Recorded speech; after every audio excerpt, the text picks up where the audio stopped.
Assalamualaikum dan selamat pagi. Cikgu ucapkan kepada semua pelajar tahun 4 Dinamik dan juga pelajar tahun 4 Inovasi. Baik, hari ini hari Ahad 31 Januari, saya Cikgu Roslan bin Ghazali akan mengajar kamu tentang subjek sejarah. Baik, apa khabar anak murid saya semua? Cikgu harap semuanya dah bersedia untuk mendengar PDPR secara online daripada saya, Cikgu Roslan. Dan cikgu harapkan semua pelajar bersedia dengan buku teks di hadapan kamu, kerana maklumat semuanya terdapat dalam buku teks. Sebelum kelas pendidikan sejarah kita bermula, eloklah semua pelajar membuka buku teks muka surat 2, 3, 4 dan 5. Kita mulakan dengan pengertian sejarah. Perkataan sejarah diambil daripada perkataan bahasa Arab, iaitu sajarah atau sajaratun. Sajaratun bermaksud pohon atau pokok. Cikgu harap kamu sedia maklum tentang pengertian sejarah itu sendiri. Pengertian sejarah dari sudut ilmu merupakan disiplin ilmu sejarah. Ia bermaksud sejarah ialah peristiwa yang telah benar-benar berlaku pada masa lampau. Pelaku yang terlibat dalam sejarah ini merupakan manusia yang berakal, normal dan tidak gila. Maknanya pelakunya terdiri daripada manusia yang waras. Mengapa sejarah ini berlaku? Bila sejarah ini berlaku? Di manakah sejarah ini berlaku?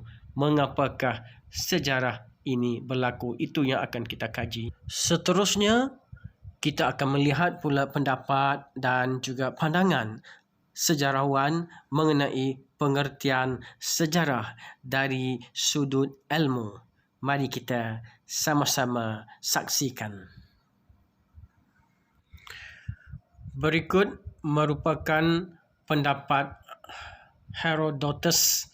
Beliau mengatakan bahawa sejarah merupakan penceritaan tentang tindakan manusia dan sebab-sebab mereka melakukannya. Maknanya pelaku kepada sejarah merupakan manusia, mesti ada sebab kenapa mereka melakukan. Di sini kita akan lihat lagi pendapat tokoh-tokoh yang lain. Menurut pendapat tokoh sejarawan Ibnu Khaldun, sejarah membicarakan peradaban manusia dan perubahan yang berlaku. Ini pendapat beliau. Mari kita lihat pula pendapat ahli sejarawan yang lain. Menurut Tan Sri Dr. Ko Kek Kim, beliau mengatakan bahawa sejarah merujuk kepada peristiwa yang pernah atau sudah berlaku.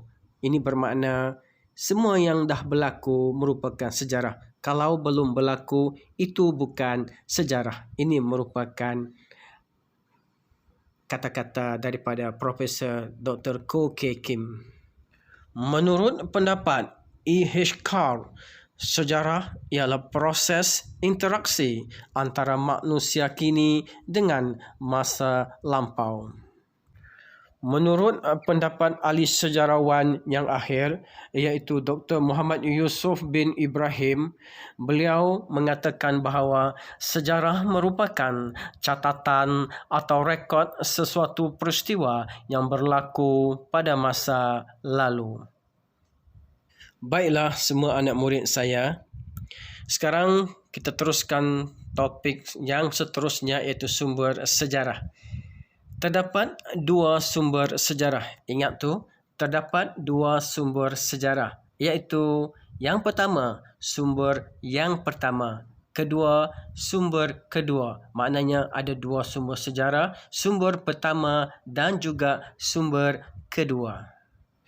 Sumber pertama juga dikenali sebagai sumber premier, yang merupakan sumber asal dan juga sumber yang asli. Sumber pertama merupakan sumber premier, iaitu sumber asal dan juga sumber yang asli. Menurut sumber premier juga merupakan sumber yang pertama terdapatnya fosil yang merupakan tinggalan haiwan dan juga tumbuhan-tumbuhan zaman prasejarah ataupun zaman lama, zaman batu, zaman dinosaur. Seterusnya, sumber yang pertama ini juga merupakan manuskrip yang merupakan tulisan tangan lama. Manuskrip dan tulisan tangan lama ini kita boleh dapati di Arsip Negara dan juga di Muzium Negara. Seterusnya, artifak. Artifak ini ialah alat ciptaan manusia pada masa lalu seperti tembikar, senjata, duit shilling dan lain-lain lagi. Berikutnya merupakan sumber sekunder, iaitu sumber kedua yang terdiri daripada hasil tulisan yang ditulis berdasarkan kepada sumber yang asal tadi.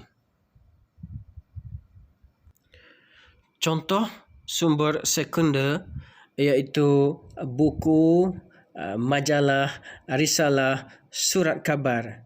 Semua contoh-contoh ini merupakan sumber yang kedua.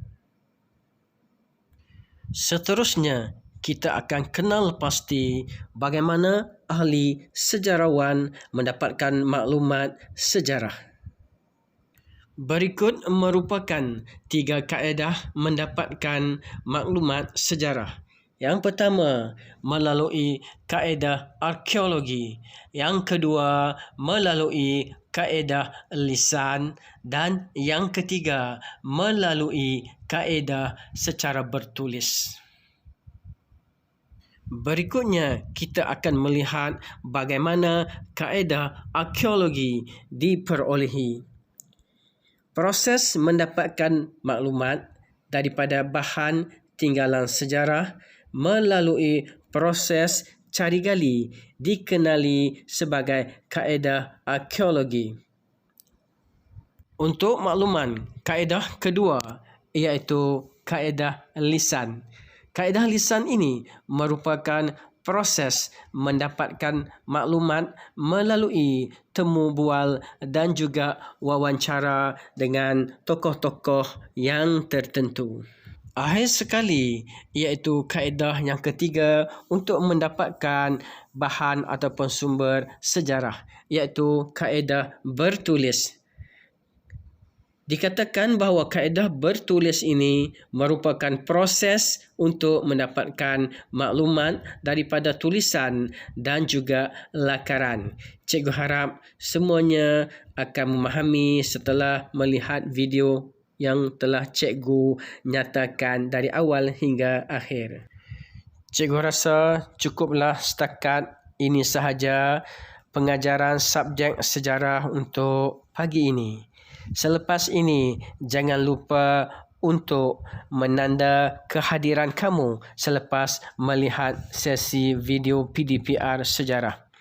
Seterusnya, jangan lupa untuk menjawab soalan-soalan latihan sejarah yang akan cikgu berikan dalam grup WhatsApp. Gunakan buku nota panjang untuk menulis jawapan bagi latihan sejarah ini. Sekian, terima kasih.